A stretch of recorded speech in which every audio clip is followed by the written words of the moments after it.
Hello and welcome to Audiobook Avenue, the ultimate destination for audiobook lovers. Don't forget to hit that subscribe button to stay up to date on our latest uploads and never miss out on your next favorite audiobook. Thank you for choosing Audiobook Avenue. The Count of Monte Cristo by Alexandre Dumas. Chapter 6. The Deputy Procureur du Roi. In one of the aristocratic mansions built by Puget in the Rue du Grand Cours opposite the Medusa fountain, a second marriage feast was being celebrated, almost at the same hour with the nuptial repast given by Dantès. In this case, however, although the occasion of the entertainment was similar, the company was strikingly dissimilar. Instead of a rude mixture of sailors, soldiers, and those belonging to the humblest grade of life, the present assembly was composed of the very flower of Marseille society, magistrates who had resigned their office during the usurper's reign, officers who had deserted from the imperial army and joined forces with Condé, and the younger members of families brought up to hate and execrate the man whom 5 years of exile would convert into a martyr, and 15 of restoration elevate to the rank of a god.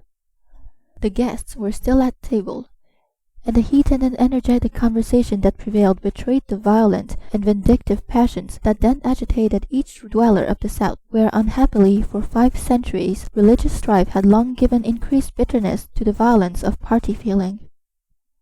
The emperor, now king of the petty island of Elba, after having held sovereign sway over 1/2 of the world, counting as his subjects a small population of 5 or 6,000 souls, after having been accustomed to hear the Vive Napoleons of 120 millions of human beings uttered in 10 different languages, was looked upon here as a ruined man, separated forever from any fresh connection with France or claim to her throne.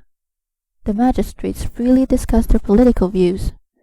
The military part of the company talked unreservedly of Moscow and Leipzig, while the women commented on the divorce of Josephine. It was not over the downfall of the man, but over the defeat of the Napoleonic idea that they rejoiced, and in this they foresaw for themselves the bright and cheering prospect of a revivified political existence. An old man, decorated with the cross of Saint Louis, now rose and proposed the health of King Louis XVIII. It was the Marquis de Saint-Méran. This toast, recalling at once the patient exile of Hartwell and the peace-loving King of France, excited universal enthusiasm. Glasses were elevated in the air à l'anglaise, and the ladies, snatching their bouquets from their fair bosoms, strewed the table with their floral treasures. In a word, an almost poetical fervour prevailed. "Ah," said the Marquise de Saint-Méran, a woman with a stern, forbidding eye, though still noble and distinguished in appearance, despite her 50 years. "Ah, these revolutionists, who have driven us from those very possessions they afterwards purchased for a mere trifle during the reign of terror, would be compelled to own, were they here, that all true devotion was on our side, since we were content to follow the fortunes of a falling monarch, while they, on the contrary, made their fortune by worshipping the rising sun.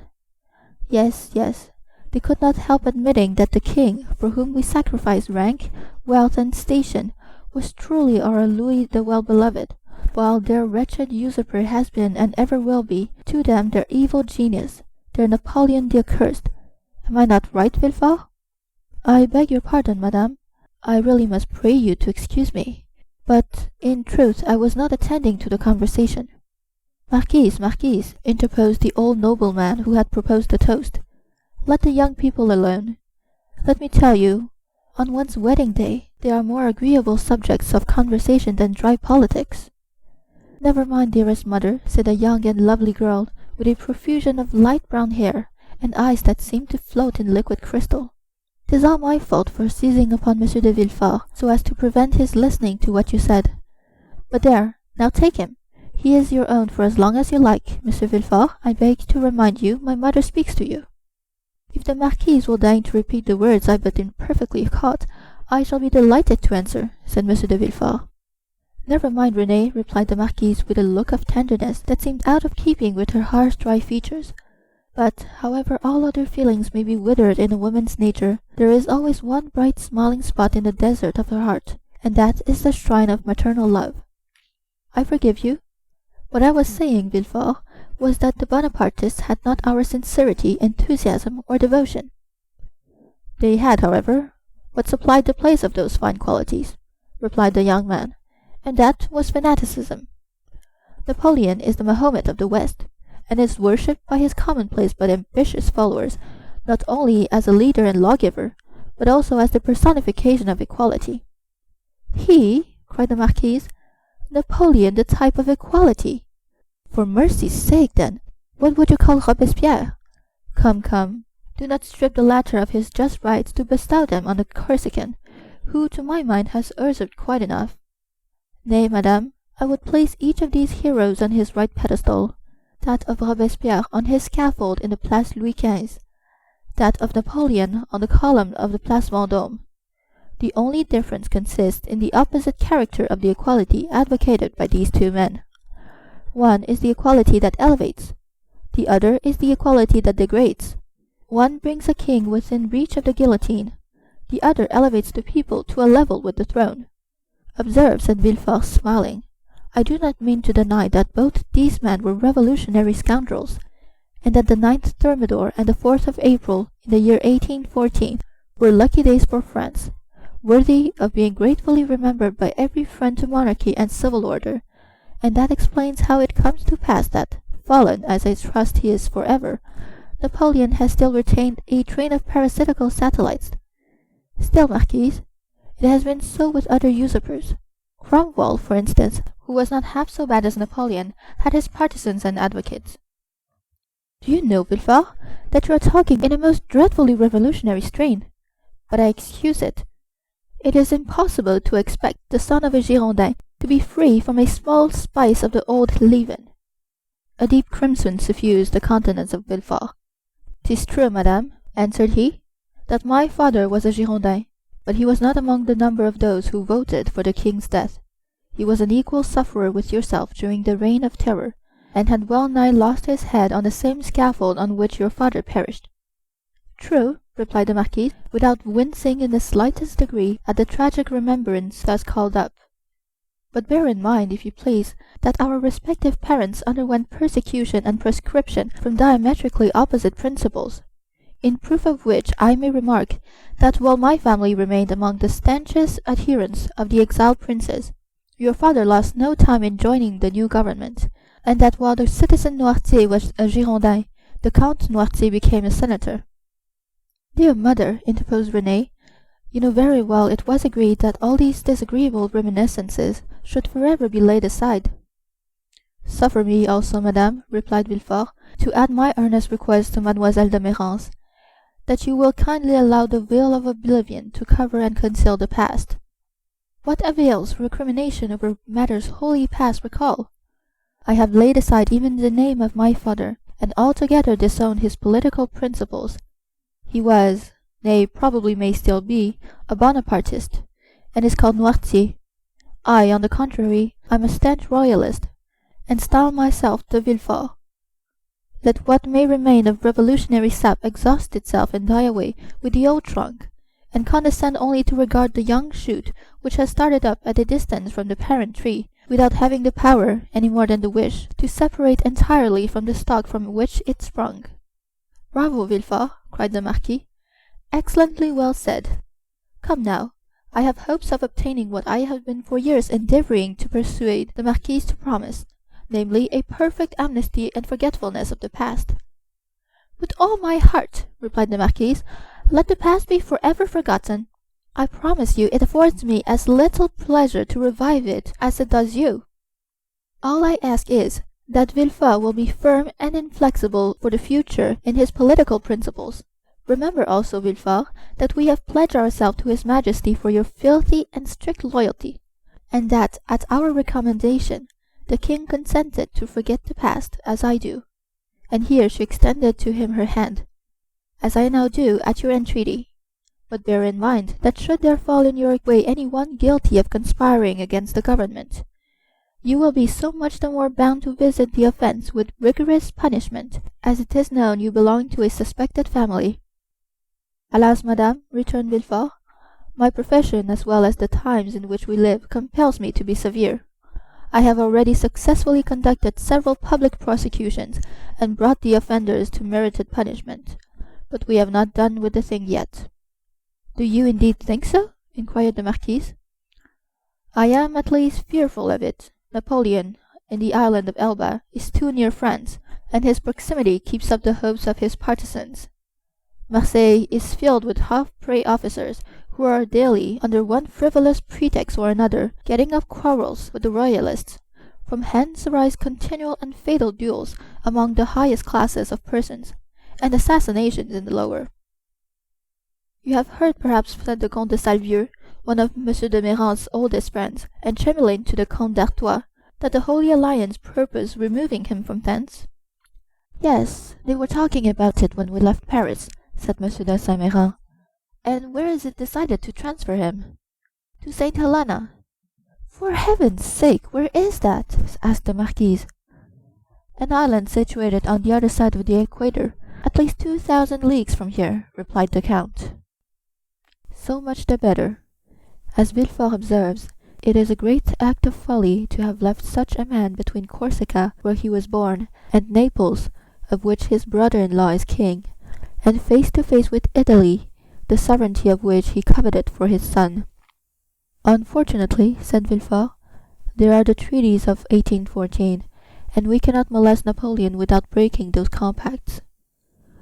Oh, well, we shall find some way out of it, responded M. de Salvieux.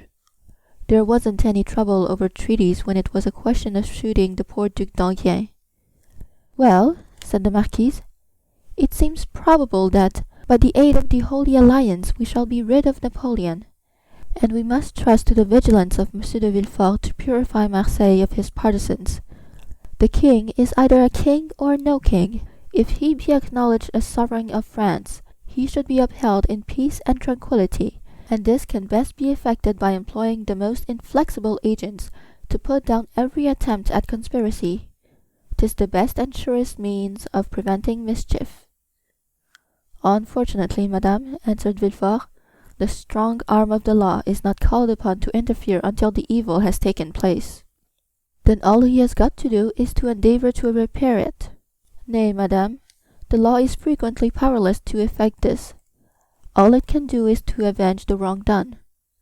Oh, Monsieur de Villefort, cried the beautiful young creature, daughter to the Comte de Salvieux, and a cherished friend of Mademoiselle de Saint-Méran, do try and get up some famous trial while we are at Marseille.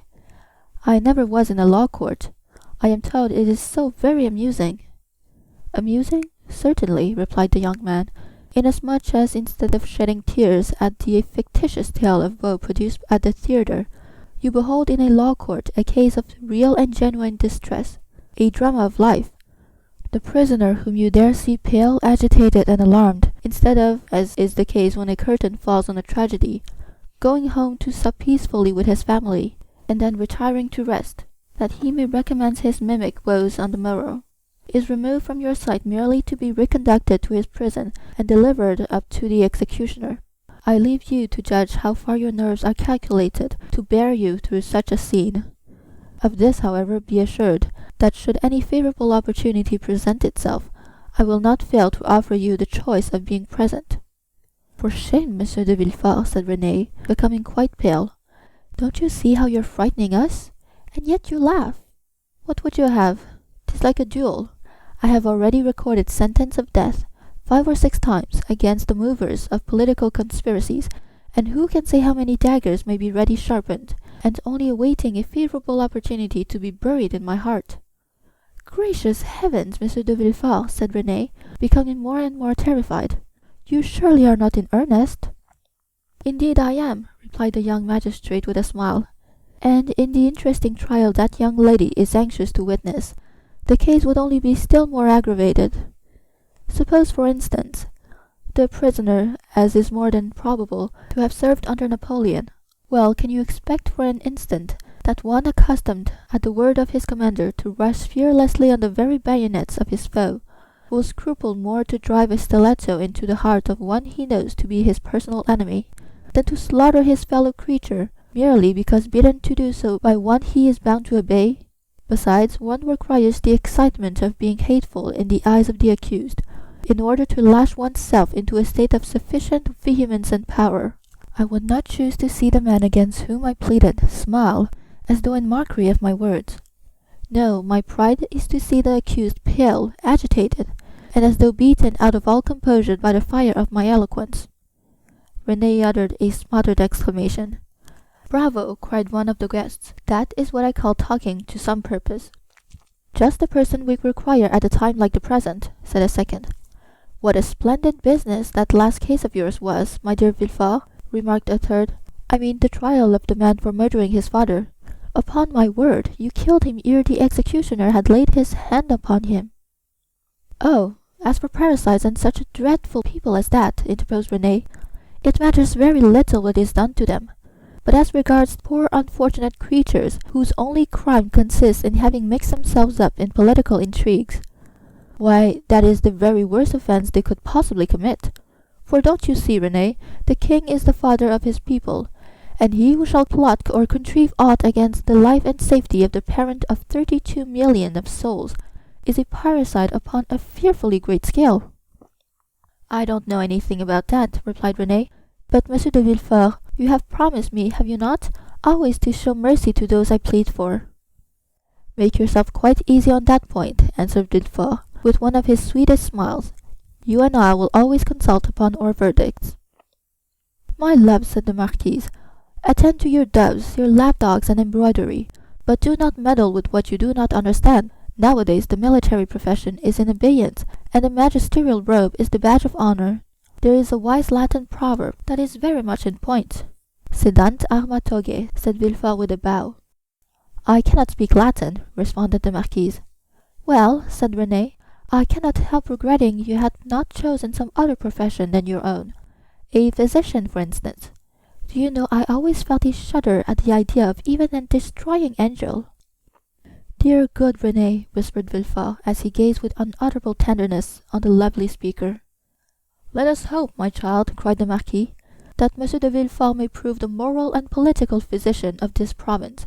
If so, he will have achieved a noble work, and one which will go far to efface the recollection of his father's conduct," added the incorrigible Marquise. "Madame," replied Villefort with a mournful smile, "I have already had the honor to observe that my father has, at least I hope so, abjured his past errors, and that he is, at the present moment, a firm and zealous friend of the religion and order. A better royalist, possibly, than his son, for he has to atone for past dereliction, while I have no other impulse than warm, decided preference and conviction." Having made this well-turned speech, Villefort looked carefully round to mark the effect of his oratory, much as he would have done had he been addressing the bench in open court. "Do you know, my dear Villefort," cried the Comte de Salvieux, "that is exactly what I myself said the other day at the Tuileries, when questioned by His Majesty's principal chamberlain touching the singularity of an alliance between the son of a Girondin and the daughter of an officer of the Duc de Condé. And I assure you he seemed fully to comprehend that this mode of reconciling political differences was based upon sound and excellent principles. Then the king, who, without our suspecting it, had overheard our conversation, interrupted us by saying, 'Villefort, observe that the king did not pronounce the word Noirtier, but, on the contrary, placed considerable emphasis on that of Villefort. Villefort, said His Majesty, is a young man of great judgment and discretion, who will be sure to make a figure in his profession. I like him much, and it gave me great pleasure to hear that he was about to become the son-in-law of the Marquis and Marquise de Saint-Méran. I should myself have recommended the match, had not the noble Marquis anticipated my wishes by requesting my consent to it.' Is it possible the king could have condescended so far as to express himself so favorably of me?" asked the enraptured Villefort. "I give you his very words, and if the Marquis chooses to be candid, he will confess that they perfectly agree with what His Majesty said to him when he went 6 months ago to consult him upon the subject of your espousing his daughter." "That is true," answered the Marquis. "How much do I owe this gracious prince? What is there I would not do to evince my earnest gratitude?" "That is right," cried the Marquise. "I love to see you thus. Now then, were a conspirator to fall into your hands, he would be most welcome." "For my part, dear mother," interposed Renee, "I trust your wishes will not prosper, and that Providence will only permit petty offenders, poor debtors, and miserable cheats to fall into Monsieur de Villefort's hands. Then I shall be contented. Just the same as though you prayed that a physician might only be called upon to prescribe for headaches, measles, and the sting of wasp, or any other slight affection of the epidermis. If you wish to see me, the king's attorney, you must desire for me some of those violent and dangerous diseases, from the cure of which so much honor redounds to the physician." At this moment, and as though the utterance of Villefort's wish had sufficed to effect its accomplishment, a servant entered the room, and whispered a few words in his ear. Villefort immediately rose from table, and quitted the room upon the plea of urgent business. He soon, however, returned, his whole face beaming with delight. Renée regarded him with fond affection, and certainly his handsome features, lit up as they then were with more than usual fire and animation, seemed formed to excite the innocent admiration with which she gazed on her graceful and intelligent lover.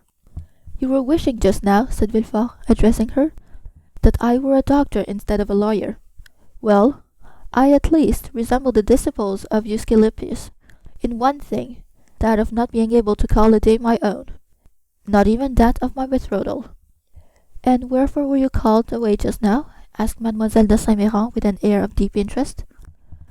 "For a very serious matter, which bids fair to make work for the executioner."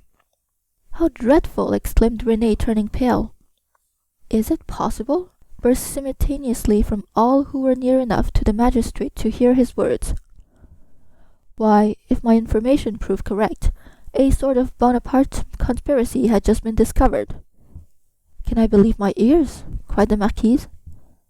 "I will read you the letter containing the accusation, at least," said Villefort. "The king's attorney is informed by a friend to the throne and the religious institutions of his country that one named Edmond Dantès, mate of the ship Pharaon, this day arrived from Smyrna, after having touched at Naples and Porto Ferrajo, has been the bearer of a letter from Murat to the usurper, and again taken charge of another letter from the usurper to the Bonapartist club in Paris. Ample corroboration of this statement may be obtained by arresting the above-mentioned Edmond Dantès, who either carries the letter for Paris about with him, or has it at his father's abode. Should it not be found in the possession of father or son, then it will assuredly be discovered in the cabin belonging to the said Dantès on board the Pharaon." "But," said Renée, "this letter, which after all is but an anonymous scrawl, is not even addressed to you, but to the king's attorney." "True, but that gentleman being absent, his secretary, by his orders, opened his letters. Thinking this one of importance, he sent for me, but not finding me, took upon himself to give the necessary orders for arresting the accused party." "Then the guilty person is absolutely in custody?" said the Marquise. "Nay, my dear mother, say the accused person. You know we cannot yet pronounce him guilty." "He is in safe custody," answered Villefort, "and rely upon it, if the letter is found, he will not be likely to be trusted abroad again, unless he goes forth under the especial protection of the headsman." "And where is the unfortunate being?" asked Renée. "He is at my house." "Come, come, my friend," interrupted the Marquise, "do not neglect your duty to linger with us. You are the king's servant, and must go wherever that service calls you." "Oh, Villefort," cried Renée, clasping her hands and looking toward her lover with piteous earnestness, "be merciful on this day of our betrothal." The young man passed round to the side of the table, where the fair pleader sat, and leaning over her chair, said tenderly, "To give you pleasure, my sweet Renée, I promise you to show all the lenity in my power. But if the charges brought against this Bonapartist hero prove correct, why then you really must give me leave to order his head to be cut off." Renée shuddered. "Never mind that foolish girl, Villefort," said the Marquise. "She will soon get over these things." So saying, Madame de Saint Méran extended her dry bony hand to Villefort, who, while imprinting a son-in-law's respectful salute on it, looked at Renée, as much as to say, "I must try and fancy 'tis your dear hand I kiss, as it should have been." "These are mournful auspices to accompany a betrothal," sighed poor Renée. "Upon my words, child," exclaimed the angry Marquise, "your folly exceeds all bounds. I should be glad to know what connection there can possibly be between your sickly sentimentality and the affairs of state." "Oh, mother," murmured Renée. "Nay, madame, I pray you pardon this little traitor. I promise you that to make up for her want of loyalty, I will be most inflexibly severe." Then casting an expressive glance at his betrothed, which seemed to say, "Fear not, for your dear sake my justice shall be tempered with mercy," and receiving a sweet and approving smile in return, Villefort quitted the room. End of chapter 6. The Count of Monte Cristo by Alexandre Dumas. Chapter 7. The Examination. No sooner had Villefort left the salon than he assumed the grave air of a man who holds the balance of life and death in his hands. Now, in spite of the mobility of his countenance, the command of which, like a finished actor, he had carefully studied before the glass, it was by no means easy for him to assume an air of judicial severity. Except the recollection of the line of politics his father had adopted, and which might interfere unless he acted with the greatest prudence with his own career, Gérard de Villefort was as happy as a man could be. Already rich, he held a high official situation, though only 27. He was about to marry a young and charming woman, whom he loved, not passionately, but reasonably, as became a deputy attorney of the king. And besides her personal attractions, which were very great, Mademoiselle de Saint Méran's family possessed considerable political influence, which they would, of course, exert in his favor. The dowry of his wife amounted to 50,000 crowns, and he had besides the prospect of seeing her fortune increased to 500,000 at her father's death. These considerations naturally gave Villefort a feeling of such complete felicity that his mind was fairly dazzled in its contemplation. At the door he met the commissary of police, who was waiting for him. The sight of this officer recalled Villefort from the third heaven to earth. He composed his face, as we have before described, and said, "I have read the letters, sir, and you have acted rightly in arresting this man. Now inform me what you have discovered concerning him and the conspiracy." "We know nothing as yet of the conspiracy, monsieur. All the papers found have been sealed up and placed on your desk. The prisoner himself is named Edmond Dantès, mate on board the Three-Master de Pharaon, trading in cotton with Alexandria and Smyrna, and belonging to Morel and Son, of Marseille. Before he entered the merchant service, has he ever served in the marines?" "Oh, no, monsieur. He is very young." "How old?" 19 or 20 at the most." At this moment, and as Villefort had arrived at the corner of the Rue des Conseils, a man who seemed to have been waiting for him approached. It was Monsieur Morel. "Ah, Monsieur de Villefort," cried he, "I am delighted to see you. Some of your people have committed the strangest mistake. They have just arrested Edmond Dantès, mate of my vessel." "I know it, monsieur," replied Villefort, "and I am now going to examine him." "Oh," said Morel, carried away by his friendship, "you do not know him, and I do. He is the most estimable, the most trustworthy creature in the world, and I will venture to say there is not a better seaman in all the merchant service. Oh, Monsieur de Villefort, I beseech your indulgence for him." Villefort, as we have seen, belonged to the aristocratic party at Marseille, Morel to the plebeian. The first was a royalist, the other suspected of Bonapartism.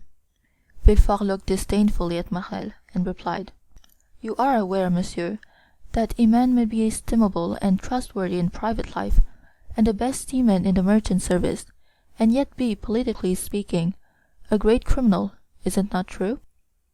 The magistrate laid emphasis on these words, as if he wished to apply them to the owner himself, while his eyes seemed to plunge into the heart of one who, interceding for another, had himself need of indulgence. Morel reddened, for his own conscience was not quite clear on politics. Besides, what Dantès had told him of his interview with the Grand Marshal, and what the Emperor had said to him, embarrassed him. He replied, however, "I entreat you, Monsieur de Villefort, be as you always are kind and equitable, and give him back to us soon." This gave us sounded revolutionary in the deputy's ears. "Ah, ah," murmured he, "is Dantès then a member of some Carbonari society, that his protector thus employs the collective form? He was, if I recollect, arrested in a tavern, in company of a great many others." Then he added, "Monsieur, you may rest assured I shall perform my duty impartially, and that if he be innocent, you shall not have appealed to me in vain. Should he, however, be guilty, in this present epoch, immunity would furnish a dangerous example, and I must do my duty." As he had now arrived at the door of his own house, which adjoined the Palais de Justice, He entered after having coldly saluted the shipowner, who stood, as if petrified, on the spot where Villefort had left him.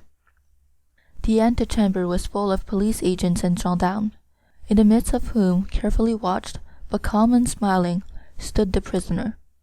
Villefort traversed the antechamber, cast a side glance at Dantès, and taking a packet which a gendarme offered him, disappeared, saying, "Bring the prisoner." Rapid as had been Villefort's glance, it had served to give him an idea of the man he was about to interrogate. He had recognized intelligence in the high forehead, courage in the dark eye and bent brow, and frankness in the thick lips that showed a set of pearly teeth. Villefort's first impression was favorable, but he had been so often warned to mistrust first impulses that he applied the maxim to the impression, forgetting the difference between the two words. He stifled, therefore, the feelings of compassion that were rising, composed his features, and sat down, grim and sombre, at his desk. An instant after Dantès entered. He was pale but calm and collected, and saluting his judge with easy politeness, looked round for a seat, as if he had been in M. Morrel's salon. It was then that he encountered the first time Villefort's look, that look peculiar to the magistrate, who, while seeming to read the thoughts of others, betrays nothing of his own. "Who and what are you?" demanded Villefort, turning over a pile of papers containing information relative to the prisoner that a police agent had given to him on his entry, and that already in an hour's time had swelled to voluminous proportions, thanks to the corrupt espionage of which the accused is always made the victim. "My name is Edmond Dantès," replied the young man calmly. "I am mate of the Pharaon, belonging to Messieurs Morel and Son." "Your age?" continued Villefort. 19, returned Dantès. "What were you doing at the moment you were arrested?" "I was at the festival of my marriage, monsieur," said the young man, his voice slightly tremulous. So great was the contrast between that happy moment and the painful ceremony he was now undergoing. So great was the contrast between the sombre aspect of Monsieur de Villefort and the radiant face of Mercédès. "You were at the festival of your marriage," said the deputy, shuddering in spite of himself. "Yes, monsieur. I am on the point of marrying a young girl I have been attached to for 3 years." Villefort, impassive as he was struck with this coincidence, and the tremulous voice of Dantès, surprised in the midst of his happiness, struck a sympathetic chord in his own bosom. He also was on the point of being married, and he was summoned from his own happiness to destroy that of another. This philosophic reflection, thought he, will make a great sensation at M. de Saint-Méran's, and he arranged mentally, while Dantès awaited further questions, the antithesis by which orators often create a reputation for eloquence. When the speech was arranged, Villefort turned to Dantès. "Go on, sir," said he. "What would you have me say?" "Give all the information in your power." "Tell me on which point you desire information, and I will tell all I know. Only," added he with a smile, "I warn you I know very little. Have you served under the usurper? I was about to be mustered into the Royal Marines when he fell." "It is reported your political opinions are extreme," said Villefort, who had never heard anything of the kind, but was not sorry to make this inquiry, as if it were an accusation. "My political opinions," replied Dantès. "Alas, sir, I never had any opinions. I am hardly 19. I know nothing. I have no part to play. If I obtain the situation I desire, I shall owe it to M. Morel. Thus all my opinions, I will not say public but private, are confined to these 3 sentiments. I love my father, I respect M. Morel, and I adore Mercédès. This, sir, is all I can tell you, and you see how uninteresting it is." As Dantès spoke, Villefort gazed at his ingenuous and open countenance, and recollected the words of Renée, who, without knowing who the culprit was, had besought his indulgence for him. With the deputy's knowledge of crime and criminals, every word the young man uttered convinced him more and more of his innocence. This lad, for he was scarcely a man, simple, natural, eloquent, with that eloquence of the heart never found when sought for, full of affection for everybody, because he was happy, and because happiness renders even the wicked good, extended his affection even to his judge, in spite of Villefort's severe look and stern accent. Dantès seemed full of kindness. Pardieu, said Villefort. He is a noble fellow. I hope I shall gain Renée's favor easily by obeying the first command she ever imposed on me. I shall have at least a pressure of the hand in public, and a sweet kiss in private. Full of this idea, Villefort's face became so joyous that when he turned to Dantès, the latter, who had watched the change on his physiognomy, was smiling also. "Sir," said Villefort, "have you any enemies, at least that you know?" "I have enemies?" replied Dantès. "My position is not sufficiently elevated for that. As for my disposition, that is perhaps somewhat too hasty, but I have striven to repress it. I have had 10 or 12 sailors under me, and if you question them they will tell you that they love and respect me not as a father, for I am too young, but as an elder brother. But you may have excited jealousy. You are about to become captain at 19, an elevated post. You are about to marry a pretty girl, who loves you, and these 2 pieces of good fortune may have excited the envy of someone. You are right, you know men better than I do, and what you say may possibly be the case, I confess, but if such persons are among my acquaintances, I prefer not to know it, because then I should be forced to hate them. You are wrong. You should always strive to see clearly around you. You seem a worthy young man. I will depart from the strict line of my duty to aid you in discovering the author of this accusation. Here is the paper. Do you know the writing?"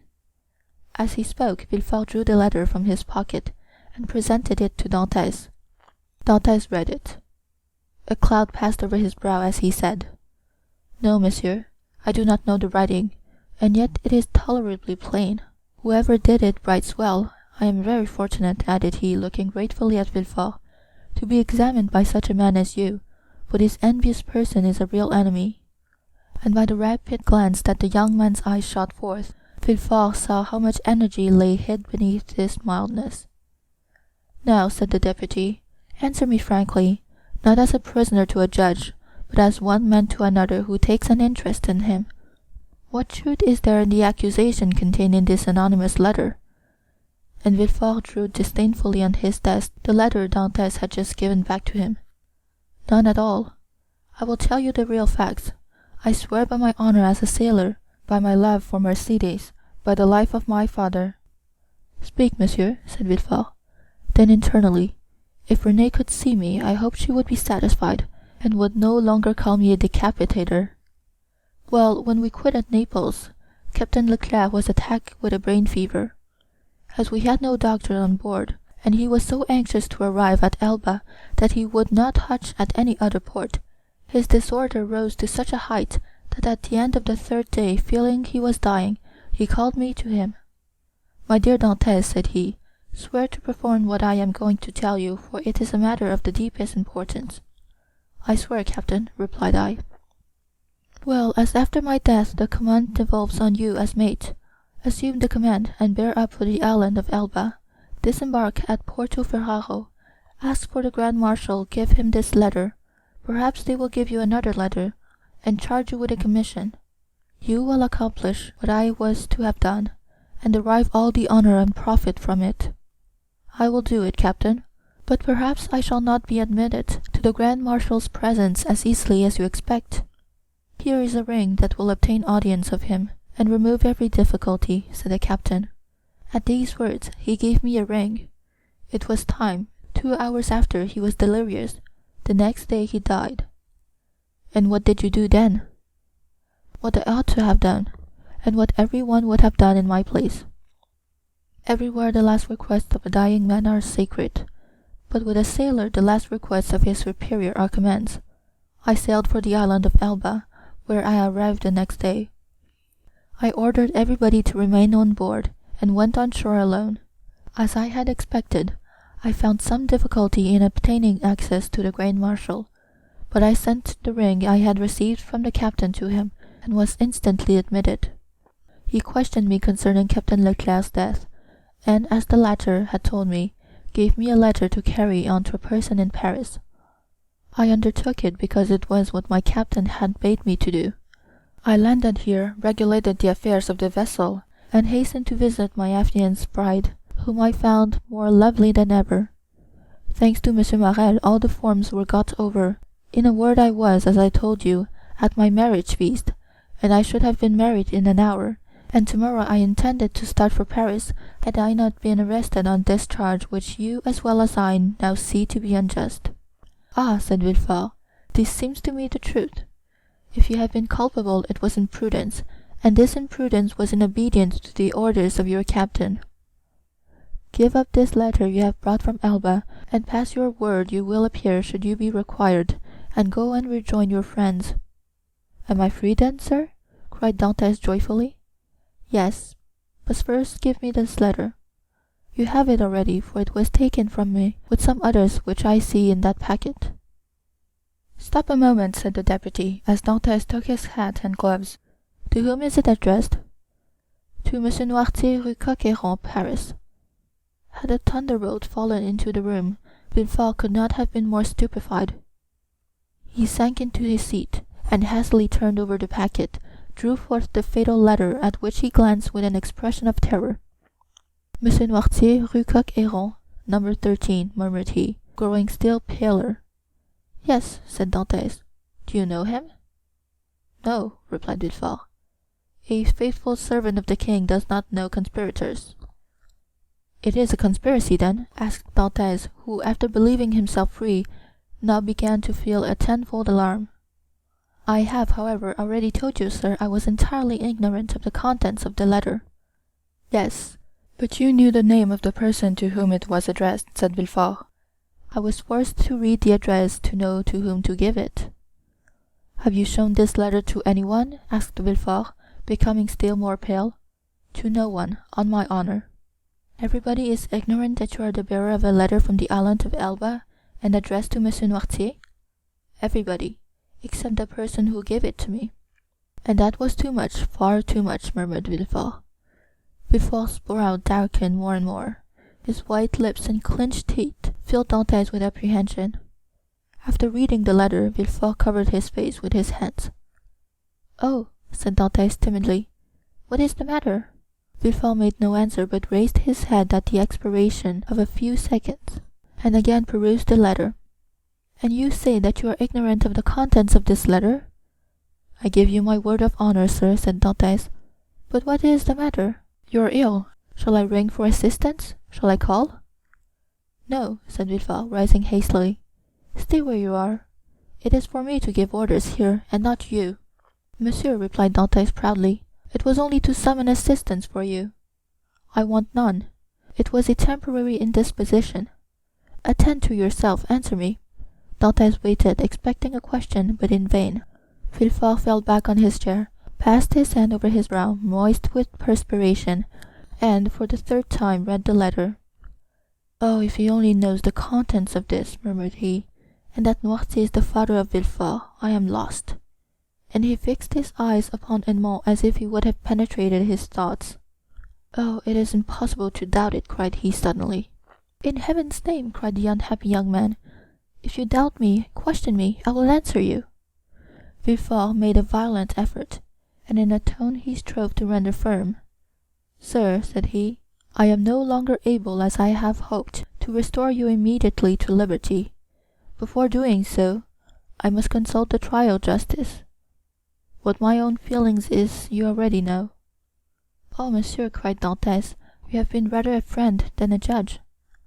"Well, I must detain you some time longer, but I will strive to make it as short as possible. The principal charge against you is this letter, and you see." Villefort approached the fire, cast it in, and waited until it was entirely consumed. "You see, I destroy it." "Oh," exclaimed Dantès, "you are goodness itself." "Listen," continued Villefort, "you can now have confidence in me after what I have done." "Oh, command, and I will obey." "Listen, this is not a command, but advice I give you." "Speak, and I will follow your advice." "I shall detain you until this evening in the Palais de Justice. Should anyone else interrogate you, say to him what you have said to me, but do not breathe a word of this letter." "I promise." It was Villefort who seemed to entreat, and the prisoner who reassured him. "You see," continued he, glancing toward the grate, where fragments of burnt paper fluttered in the flames, "the letter is destroyed. You and I alone know of its existence. Should you therefore be questioned, Deny all knowledge of it. Deny it boldly, and you are saved." "Be satisfied, I will deny it." "It was the only letter you had?" "It was." "Swear it." "I swear it." Villefort rang. A police agent entered. Villefort whispered some words in his ear, to which the officer replied by a motion of his head. "Follow him," said Villefort to Dantès. Dantès saluted Villefort and retired. Hardly had the door closed when Villefort threw himself half fainting into a chair. "Alas, alas," murmured he, "if the procureur himself had been at Marseilles, I should have been ruined. This accursed letter would have destroyed all my hopes. Oh, my father, must your past career always interfere with my successes?" Suddenly a light passed over his face, a smile played round his set mouth, and his haggard eyes were fixed in thought. "This will do," said he, "and from this letter, which might have ruined me, I will make my fortune. Now to the work I have in hand." And after having assured himself that the prisoner was gone, the deputy procureur hastened to the house of his betrothed. End of chapter 7. The Count of Monte Cristo by Alexandre Dumas. Chapter 8. The Château d'If. The commissary of police, as he traversed the antechamber, made a sign to two gendarmes, who placed themselves one on Dantès' right and the other on his left.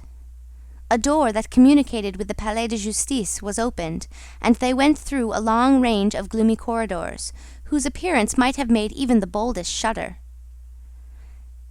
The Palais de Justice communicated with the prison, a sombre edifice that from its grated windows looked on the clock tower of the Écoles. After numberless windings, Dantès saw a door with an iron wicket. The commissary took up an iron mallet and knocked thrice, every blow seeming to Dantès as if struck on his heart. The door opened, the two gendarmes gently pushed him forward, and the door closed with a loud sound behind him. The air he inhaled was no longer pure, but thick and mephitic. He was in prison. He was conducted to a tolerably neat chamber, but grated and barred, and its appearance, therefore, did not greatly alarm him. Besides, the words of Villefort, who seemed to interest himself so much, resounded still in his ears like a promise of freedom. It was 4 o'clock when Dantès was placed in this chamber. It was, as we have said, the 1st of March, and the prisoner was soon buried in darkness. The obscurity augmented the acuteness of his hearing. At the slightest sound he rose and hastened to the door, convinced they were about to liberate him. But the sound died away, and Dantès sank again into his seat. At last, about 10 o'clock, and just as Dantès began to despair, steps were heard in the corridor. A key turned in the lock. The bolts creaked, and the massy oaken door flew open, and a flood of light from 2 torches pervaded the apartment. By the torchlight Dantès saw the glittering sabres and carbines of 4 gendarmes. He had advanced at first, but stopped at the sight of this display of force. "Are you come to fetch me?" asked he. "Yes," replied a gendarme.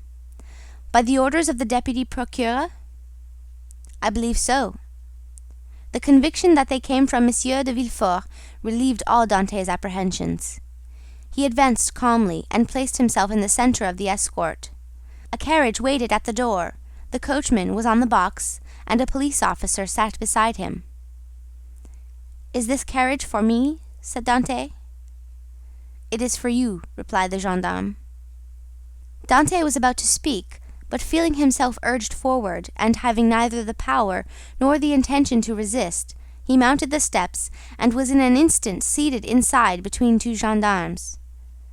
The 2 others took their places opposite, and the carriage rolled heavily over the stones. The prisoner glanced at the windows. They were grated. He had changed his prison for another that was conveying him he knew not whither. Through the grating, however, Dantès saw they were passing through the Rue Cazerie, and by the Rue Saint-Laurent and the Rue Taremi to the port. Soon he saw the lights of La Conseigne. The carriage stopped, the officer descended, approached the guard-house. A dozen soldiers came out and formed themselves in order. Dantès saw the reflection of their muskets by the light of the lamps on the quay. "Can all this force be summoned on my account?" thought he. The officer opened the door, which was locked, and without speaking a word answered Dantès' question. For he saw between the ranks of the soldiers a passage formed from the carriage to the port. The two gendarmes who were opposite to him descended first. Then he was ordered to alight, and the gendarmes on each side of him followed his example. They advanced towards a boat, which a custom-house officer held by a chain near the quay. The soldiers looked at Dantès with an air of stupid curiosity. In an instant he was placed in the stern sheets of the boat, between the gendarmes, while the officer stationed himself at the bow. A shove sent the boat adrift, and 4 sturdy oarsmen impelled it rapidly towards the pilon. A shout from the boat. The chain that closes the mouth of the port was lowered, and in a second they were, as Dantès knew, in the Frioul, outside the inner harbor. The prisoner's first feeling was of a joy at again breathing the pure air, for air is freedom. But he soon sighed, for he passed before La Réserve, where he had that morning been so happy, and now through the open windows came the laughter and revelry of a ball. Dantès folded his hands, raised his eyes to heaven, and prayed fervently. The boat continued her voyage. They had passed the Tête de Mort, were now off the Anse de Pharaoh, and about to double the battery. This maneuver was incomprehensible to Dantès. "Whither are you taking me?" asked he. "You will soon know." But still, we are forbidden to give you any explanation." Dantès, trained in discipline, knew that nothing would be more absurd than to question subordinates, who were forbidden to reply, and so he remained silent. The most vague and wild thoughts passed through his mind. The boat they were in could not make a long voyage. There was no vessel at anchor outside the harbor. He thought, perhaps, they were going to leave him on some distant point. He was not bound, nor had they made any attempt to handcuff him. This seemed good augury. Besides, had not the deputy, who had been so kind to him, told him that provided he did not pronounce the dreaded name of Noirtier, he had nothing to apprehend? Had not Villefort in his presence destroyed the fatal letter, the only proof against him? He waited silently, striving to pierce through the darkness. They had left the Île Ratonneau, where the lighthouse stood on the right, and were now opposite the Point des Catalans. It seemed to the prisoner that he should distinguish a feminine form on the beach, for it was there Mercédès dwelt. How was it that a presentiment did not warn Mercédès that her lover was within 300 yards of her? One light alone was visible, and Dantès saw that it came from Mercédès' chamber. Mercédès was the only one awake in the whole settlement. A loud cry could be heard by her, but pride restrained him, and he did not utter it. What would his guards think if they had heard him shout like a madman? He remained silent, his eyes fixed upon the light. The boat went on, but the prisoner thought only of Mercédès. An intervening elevation of land hid the light. Dantès turned and perceived that they had gone out to sea. While he had been absorbed in thought, they had shipped their oars and hoisted sail. The boat was now moving with the wind. In spite of his repugnance to address the guards, Dantès turned to the nearest gendarme, and, taking his hand, "Comrade," said he, "I adjure you, as a Christian and a soldier, to tell me where we are going. I am Captain Dantès, a loyal Frenchman, though accused of treason. Tell me where you are conducting me, and I promise you, on my honor, I will submit to my fate." The gendarme looked irresolutely at his companion, who returned for an answer a sign that said, "I see no great harm in telling him now." The gendarme replied, "You are a native of Marseille and a sailor, and yet you do not know where you are going?" "On my honor, I have no idea." "Have you no idea whatever?" "None at all." "That is impossible." "I swear to you it is true. Tell me, I entreat." "But my orders." Your orders do not forbid you telling me what I must know in 10 minutes, in half an hour, or an hour. You see I cannot escape, even if I intended." "Unless you are blind or have never been outside the harbor, you must know." "I do not." "Look round you, then." Dantès rose and looked forward, when he saw rise within 100 yards of him the black and frowning rock on which stands the Château d'If. This gloomy fortress, which has for more than 300 years furnished food for so many wild legends, seemed to Dantès like a scaffold to a malefactor. "The Château d'If?" cried he. "What are we going there for?" The gendarme smiled. "I am not going there to be imprisoned," said Dantès. "It is only used for political prisoners. I have committed no crime. Are there any magistrates or judges at the Château d'If?" "There are only," said the gendarme, "a governor, a garrison, turnkeys, and good thick walls. Come, come, do not look so astonished, or you will make me think you are laughing at me in return for my good nature." Dantès pressed the gendarme's hand as though he would crush it. "You think, then," said he, "that I am taken to the Château d'If to be imprisoned there?" "It is probable, but there is no occasion to squeeze so hard." "Without any inquiry, without any formality?" "All the formalities have been gone through. The inquiry is already made." "And so, in spite of M. de Villefort's promises?" "I do not know what M. de Villefort promised you," said the gendarme, "but I know we are taking you to the Château d'If." "But what are you doing? Help! Comrades, help!" By a rapid movement which the gendarme's practiced eye had perceived, Dantès sprang forward to precipitate himself into the sea. But 4 vigorous arms seized him as his feet quitted the bottom of the boat. He fell back, cursing with rage. "Good," said the gendarme, placing his knee on his chest. "Believe soft-spoken gentlemen again. Hark ye, my friend, I have disobeyed my first order, but I will not disobey the second. And if you move, I will blow your brains out." And he levelled his carbine at Dantès, who felt the muzzle against his temple. For a moment, the idea of struggling crossed his mind, and of so ending the unexpected evil that had overtaken him. But he bethought him of M. de Villefort's promises, and besides, death in a boat from the hand of a gendarme seemed too terrible. He remained motionless, but gnashing his teeth and wringing his hands with fury. At this moment the boat came to a landing with a violent shock. One of the sailors leaped on shore. A cord creaked as it ran through a pulley, and Dantès guessed they were at the end of the voyage, and that they were mooring the boat. His guards, taking him by the arms and coat collar, forced him to rise, and dragged him towards the steps that led to the gate of the fortress, while the police officer, carrying a musket with fixed bayonet, followed behind.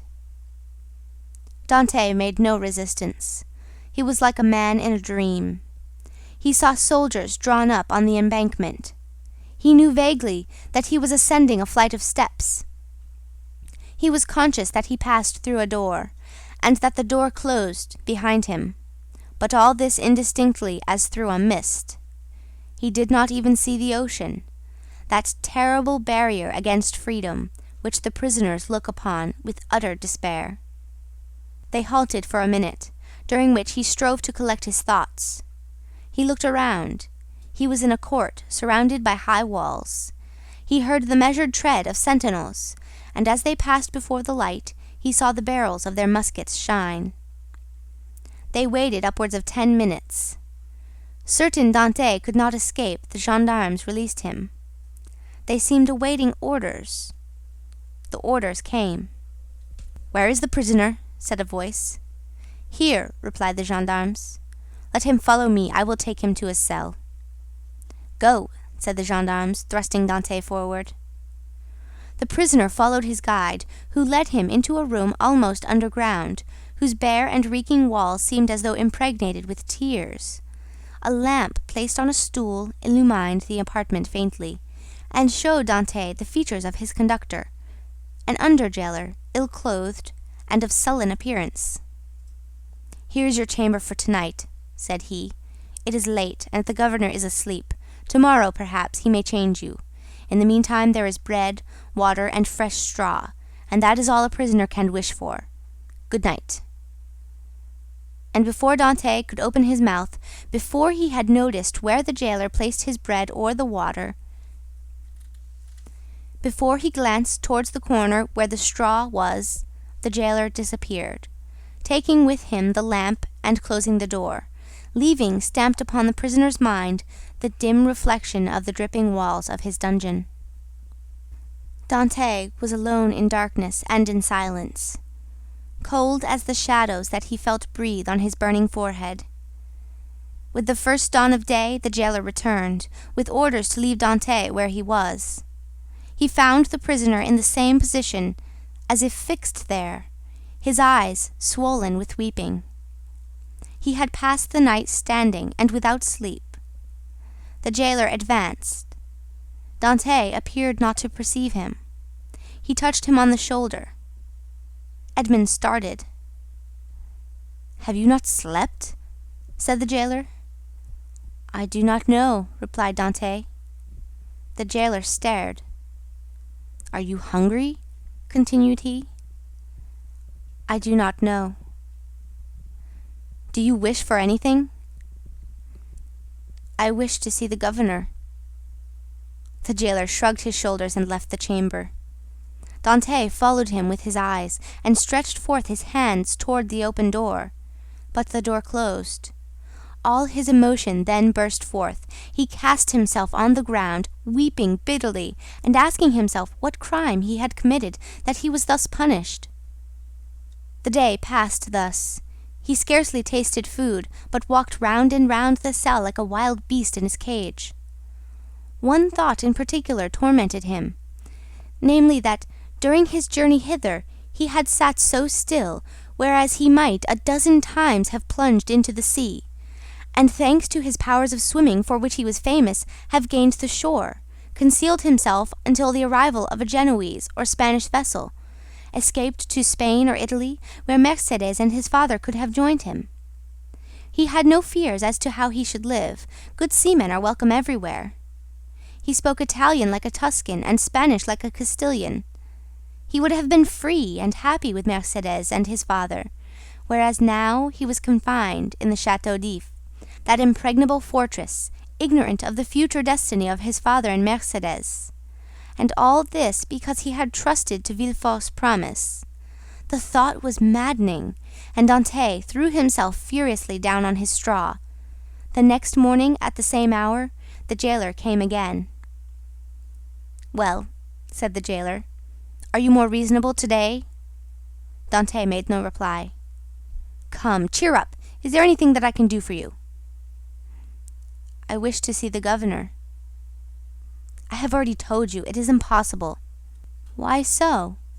"Because it is against prison rules, and prisoners must not even ask for it." "What is allowed, then?" "Better fare, if you pay for it, books, and leave to walk about." "I do not want books. I am satisfied with my food, and do not care to walk about. But I wish to see the governor." "If you worry me by repeating the same thing, I will not bring you any more to eat." "Well, then," said Edmond, "if you do not, I shall die of hunger, that is all." The jailer saw by his tone he would be happy to die, and as every prisoner is worth 10 sous a day to his jailer, he replied in a more subdued tone, "What you ask is impossible, but if you are very well behaved you will be allowed to walk about, and some day you will meet the governor, and if he chooses to reply, that is his affair." "But," asked Dantès, "how long shall I have to wait?" "A month, 6 months, a year." "It is too long a time. I wish to see him at once." "Ah," said the jailer, "do not always brood over what is impossible, or you will be mad in a fortnight." "You think so?" "Yes, we have an instance here. It was by always offering 1,000,000 francs to the governor for his liberty that an abbé became mad, who is in this chamber before you." "How long has he left it?" 2 years. "Was he liberated then?" "No, he was put in a dungeon." "Listen," said Dante. "I am not an abbé. I am not mad. Perhaps I shall be, but at present, unfortunately, I am not. I will make you another offer." "What is that?" "I do not offer you 1,000,000, because I have it not. But I will give you 100 crowns if, the first time you go to Marseille, you will seek out a young girl named Mercedes at the Catalans and give her 2 lines from me. If I took them and were detected, I should lose my place, which is worth 2,000 francs a year, so that I should be a great fool to run such a risk for 300.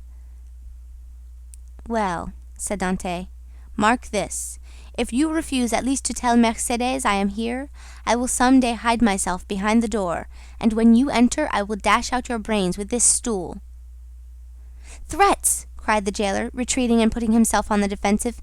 "You are certainly going mad. The abbé began like you, and in 3 days you will be like him, mad enough to tie up, but fortunately there are dungeons here." Dante whirled the stool round his head. All right, said the jailer. "All right, since you will have it so, I will send word to the governor." "Very well," returned Dante, dropping the stool and sitting on it as if he were in reality mad. The jailer went out, and returned in an instant with a corporal and 4 soldiers. "By the governor's orders," said he, "conduct the prisoner to the tier beneath." "To the dungeon, then," said the corporal. "Yes, we must put the madman with the madmen." The soldiers seized Dante, who followed passively. He descended 15 steps, and the door of a dungeon was opened, and he was thrust in. The door closed, and Dante advanced with outstretched hands until he touched the wall. He then sat down in the corner until his eyes became accustomed to the darkness. The jailer was right. Dante wanted but little of being utterly mad. End of chapter 8. The Count of Monte Cristo by Alexandre Dumas. Chapter 9. The evening of the betrothal. Villefort had, as we have said, hastened back to Madame de Saint-Méran's in the Place de Grandcour, and on entering the house found that the guests whom he had left at table were taking coffee in the salon. Renée was, with all the rest of the company, anxiously awaiting him, and his entrance was followed by a general exclamation. "Well, Decapitator, guardian of the state, royalist, Brutus, what is the matter?" said one. "Speak out." "Are we threatened with a fresh reign of terror?" asked another. "Has the Corsican ogre broken loose?" cried a third. "Marquise," said Villefort, approaching his future mother-in-law, "I request your pardon for thus leaving you. Will the Marquis honor me by a few moments' private conversation?" "Ah, it is really a serious matter, then?" asked the Marquis, remarking the cloud on Villefort's brow. "So serious that I must take leave of you for a few days. So," added he, turning to Renée, "judge for yourself if it be not important." "You're going to leave us?" cried Renée, unable to hide her emotion at this unexpected announcement. "Alas," returned Villefort, "I must."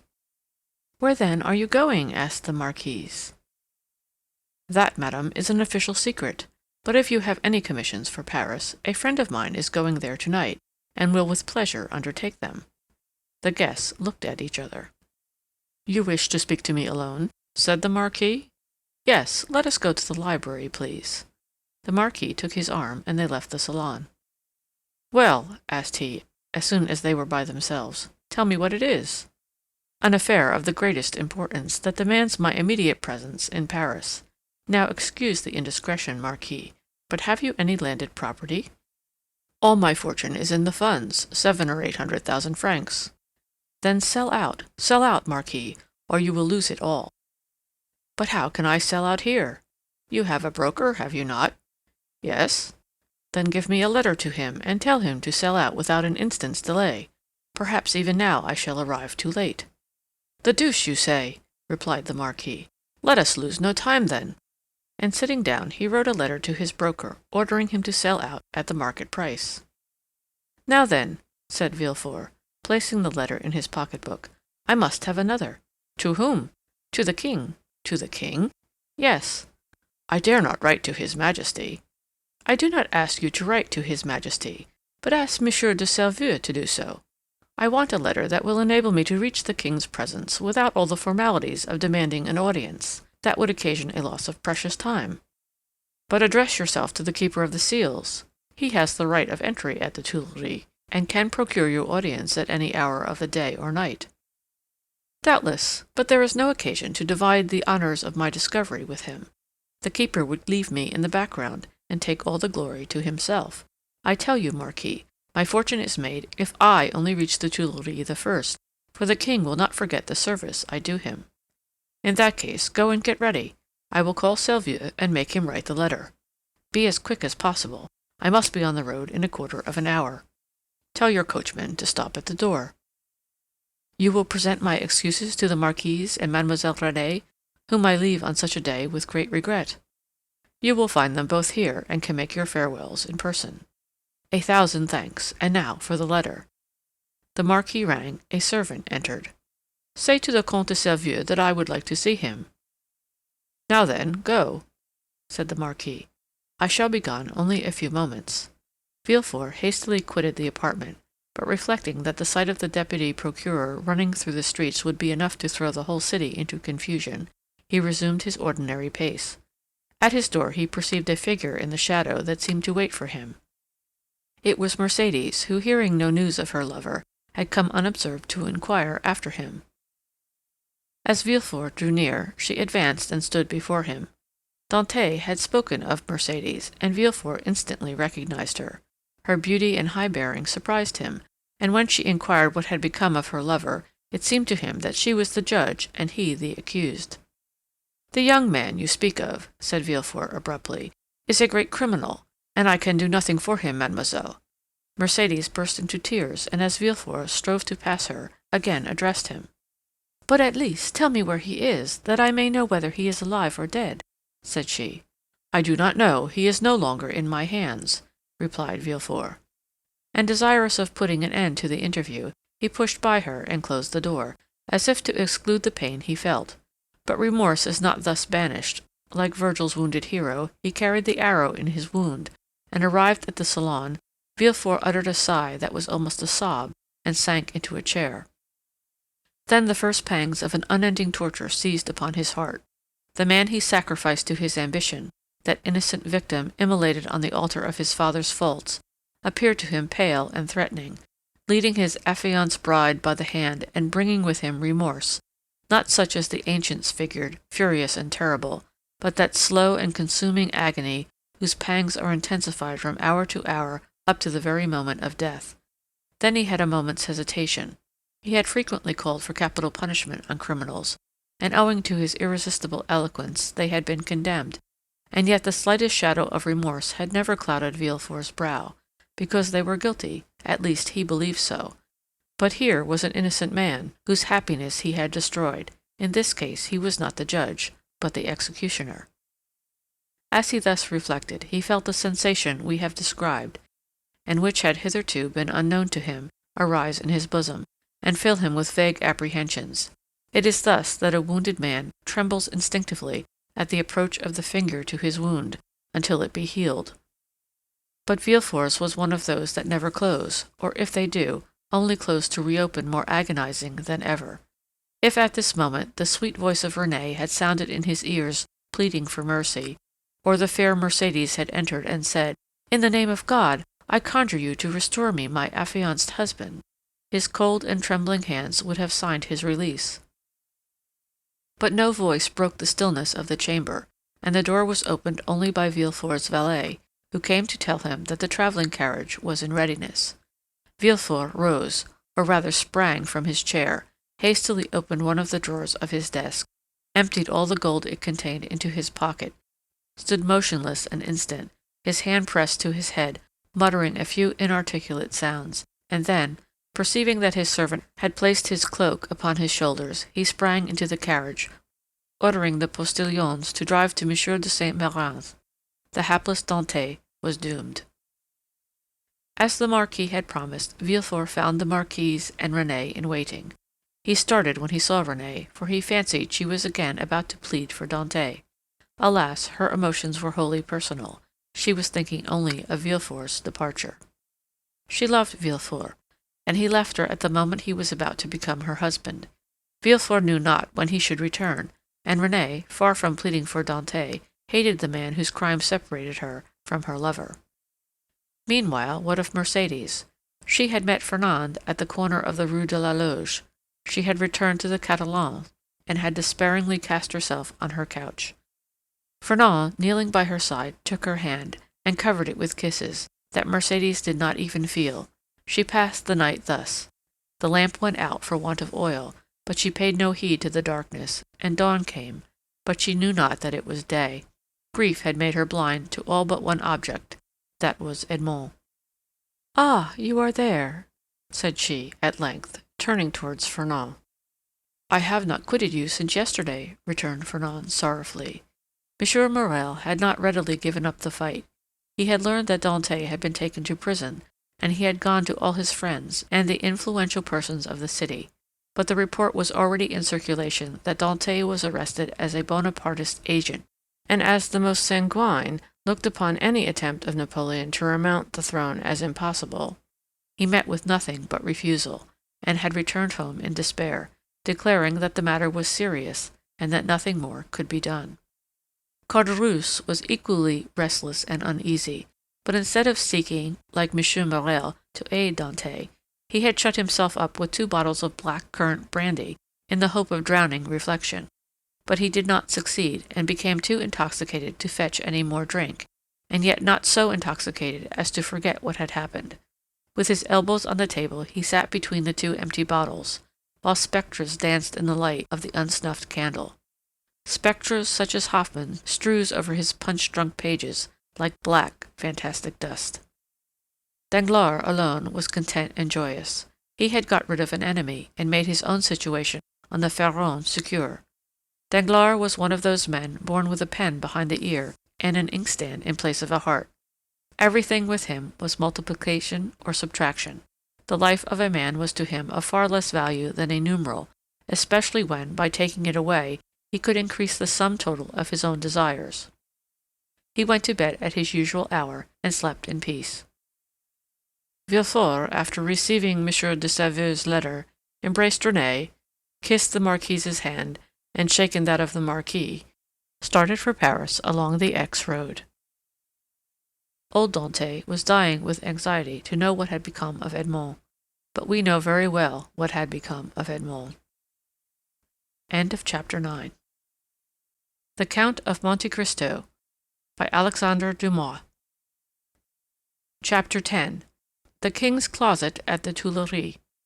We will leave Villefort on the road to Paris, traveling, thanks to trebled fees, with all speed, and passing through 2 or 3 apartments, enter at the Tuileries the little room with the arched window, so well known as having been the favorite closet of Napoleon and Louis XVIII, and now of Louis Philippe.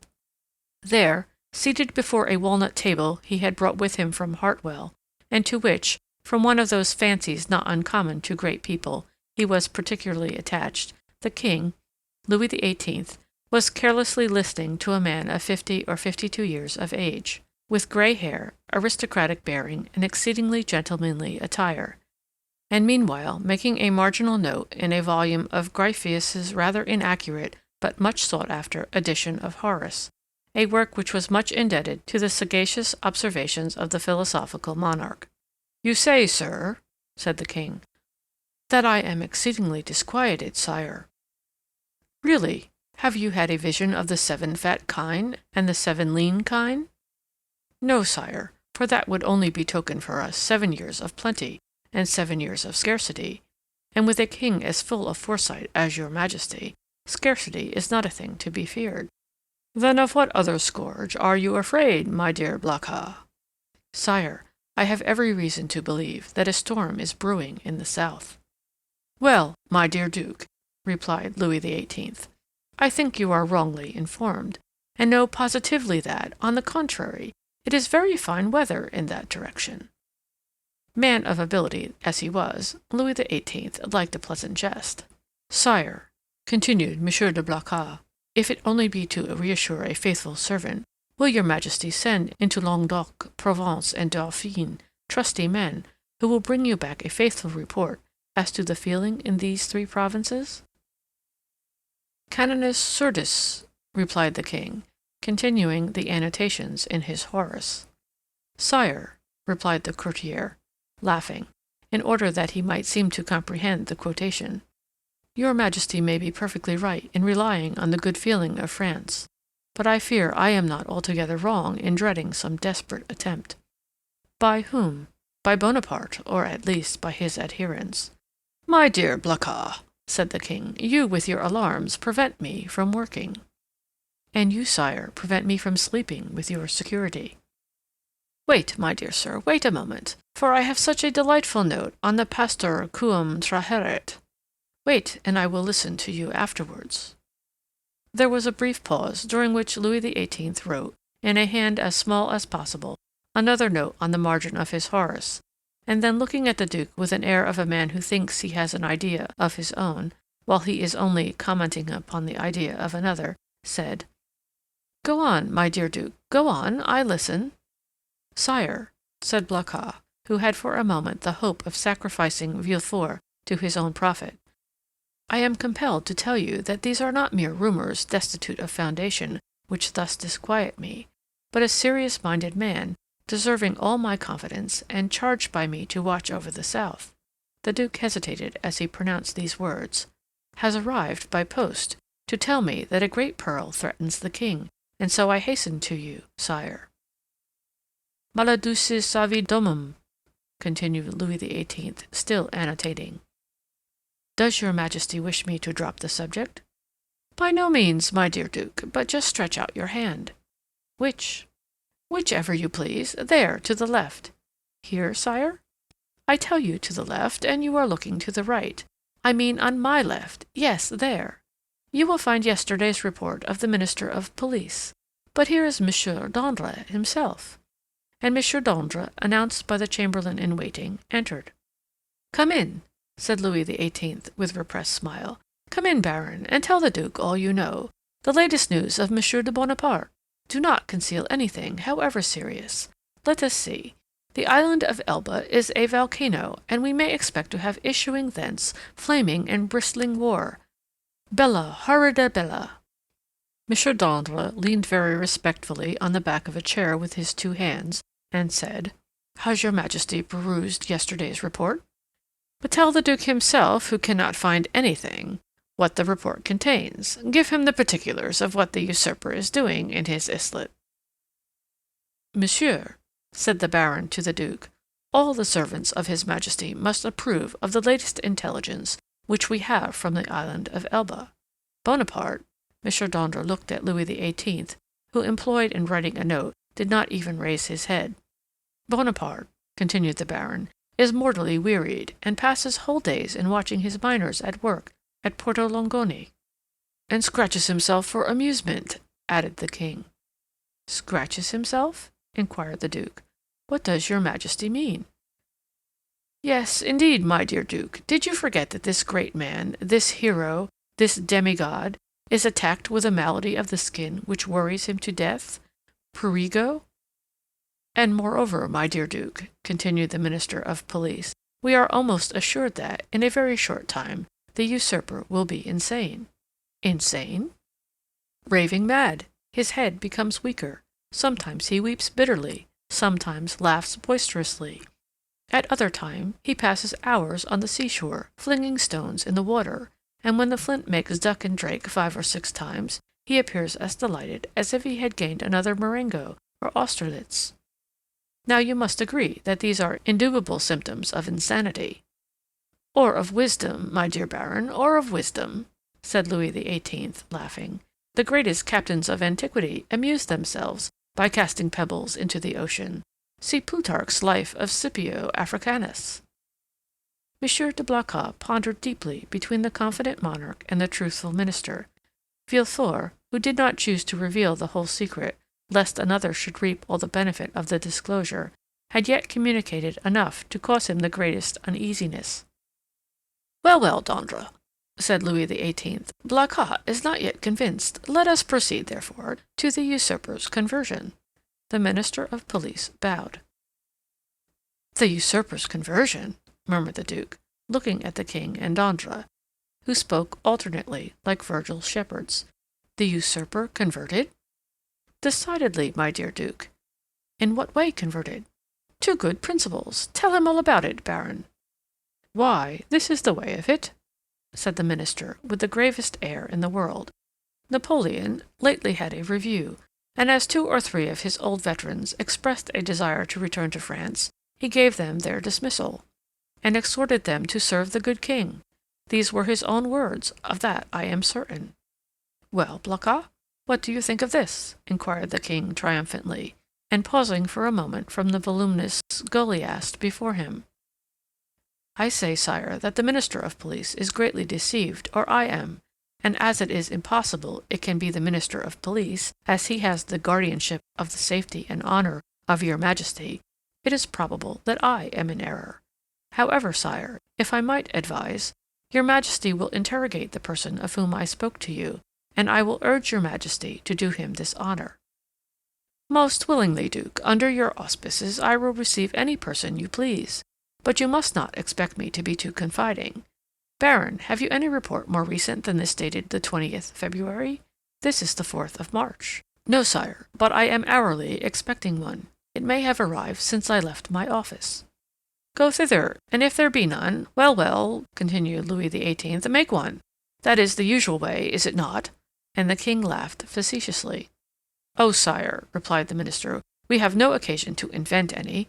Every day our desks are loaded with most circumstantial denunciations, coming from hosts of people who hope for some return for services which they seek to render, but cannot. They trust to fortune, and rely upon some unexpected event in some way to justify their predictions. Well, sir, go, said Louis XVIII, and remember that I am waiting for you. I will but go and return, sire. I shall be back in 10 minutes. And I, sire, said Monsieur de Blacas, will go and find my messenger. Wait, sir, wait, said Louis XVIII. Really, Monsieur de Blacas, I must change your armorial bearings. I will give you an eagle with outstretched wings, holding in its claws a prey which tries in vain to escape, and bearing this device, Tenax. Sire, I listen, said de Blacas, biting his nails with impatience. I wish to consult you on this passage. Molli fugien angelitu. You know it refers to a stag flying from a wolf. Are you not a sportsman and a great wolf hunter? Well then, what do you think of the molli angelitu? Admirable, sire, but my messenger is like the stag you refer to, for he has posted 220 leagues in scarcely 3 days. Which is undergoing great fatigue and anxiety, my dear Duke, when we have a telegraph which transmits messages in 3 or 4 hours, and that without getting in the least out of breath. Ah, sire, you recompense but badly this poor young man, who has come so far, and with so much ardor, to give your Majesty useful information. If only for the sake of Monsieur de Selvieux, who recommends him to me, I entreat your Majesty to receive him graciously. Monsieur de Selvieux, my brother's chamberlain? Yes, sire. He is at Marseille, and writes me thence. Does he speak to you of this conspiracy? No, but strongly recommends Monsieur de Villefort, and begs me to present him to your Majesty. Monsieur de Villefort, cried the king. Is the messenger's name Monsieur de Villefort? Yes, sire. And he comes from Marseille? In person. Why did you not mention his name at once? Replied the king, betraying some uneasiness. Sire, I thought his name was unknown to your Majesty. No, no, Blacas, he is a man of strong and elevated understanding, ambitious, too, and pardieu, you know his father's name. His father? Yes, Noirtier. Noirtier, the Girondin? Noirtier, the senator? He himself. And your Majesty has employed the son of such a man? Blacas, my friend, you have but limited comprehension. I told you Villefort was ambitious, and to attain this ambition, Villefort would sacrifice everything, even his father. Then, sire, may I present him? This instant, Duke. Where is he? Waiting below in my carriage. Seek him at once. I hasten to do so. The Duke left the royal presence with the speed of a young man. His really sincere royalism made him youthful again. Louis XVIII remained alone, and turning his eyes on his half-opened Horace, muttered, Justum et tenacem propositi verum. M. de Blacas returned as speedily as he had departed, but in the antechamber he was forced to appeal to the king's authority. Villefort's dusty garb, his costume, which was not of courtly cut, excited the susceptibility of M. de Breze, who was all astonishment at finding that this young man had the audacity to enter before the king in such attire. The Duke, however, overcame all difficulties with a word, His Majesty's order, and in spite of the protestations which the master of ceremonies made for the honor of his office and principles, Villefort was introduced. The king was seated in the same place where the Duke had left him. On opening the door, Villefort found himself facing him, and the young magistrate's first impulse was to pause. "Come in, Monsieur de Villefort," said the king. "Come in." Villefort bowed, and advancing a few steps, waited until the king should interrogate him. "Monsieur de Villefort," said Louis XVIII., "the Duc de Blacas assures me you have some interesting information to communicate. Sire, the Duke is right, and I believe your Majesty will think it equally important." "In the first place, and before everything else, sir, is the news as bad in your opinion as I am asked to believe?" "Sire, I believe it to be most urgent, but I hope, by the speed I have used, that it is not irreparable." "Speak as fully as you please, sir," said the king, who began to give way to the emotion which had showed itself in Blacas's face and affected Villefort's voice. "Speak, sir, and pray begin at the beginning. I like order in everything."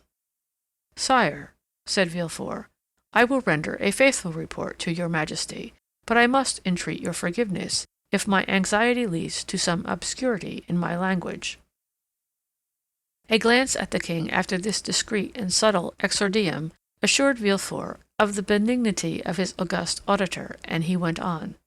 "Sire, I have come as rapidly to Paris as possible to inform your Majesty that I have discovered, in the exercise of my duties, not a commonplace and insignificant plot, such as is every day got up in the lower ranks of the people and in the army, but an actual conspiracy, a storm which menaces no less than your Majesty's throne. Sire, the usurper is arming 3 ships.